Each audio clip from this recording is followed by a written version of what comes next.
Do you know what's gonna happen if we don't unite and be in support for BJP? Let me tell you a short story of what happened to Christians in Lebanon. Lebanon is a small country in the Middle East with just around 68 lakh people.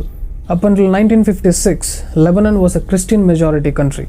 Even after the Ottoman Empire conquered Lebanon in the 16th century and ruled for 400 years, Muslims did not become a majority there.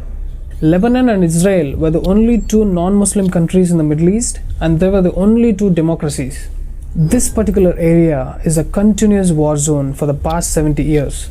Palestine versus Israel, continuous war since 1948. Even today they are fighting.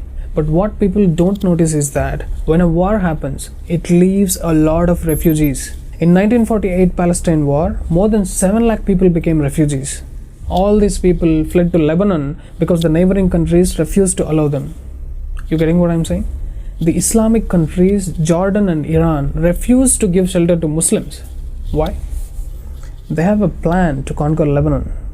Lebanon was compassionate to allow the refugees. These Muslims settled there and they did the needful.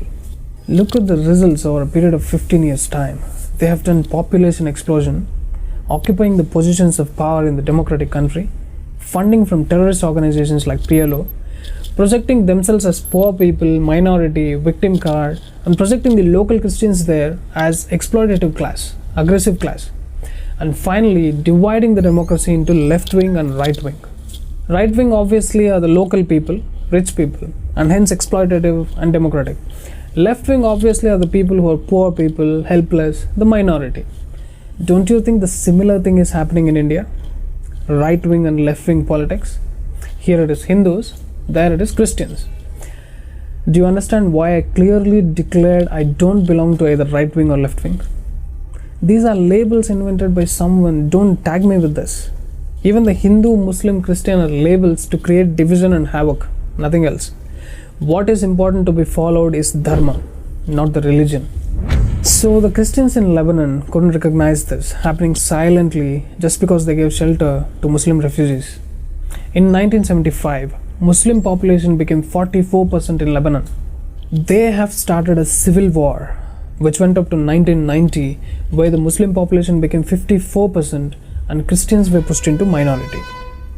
How did they achieve this? Mass genocide of Christians, just like they have been doing this on Hindus here since 70 years. Democracy was totally shattered in 1991 in Lebanon. Terrorist organizations like PLO, Hezbollah, Hamas have taken the power of the state. In a matter of 15 years, a flourishing democratic state of Lebanon was turned into a terrorist land. If the local Christians of the Lebanon were alert to the happenings, they could have protected themselves, but they didn't take it seriously. If we people in India do not wake up and realize the danger of what's happening in the country, the exact same thing is going to happen to us. Can anyone guarantee that we are not going to become like one more Lebanon? Do you think your children's future is safe in this country? Do you want to leave the Gomatas into the hands of halal cuts? Are you not aware of the recent deaths of RSS and Bajrang Dal Karyakartas? Wake up, share this message to all. There's a war coming.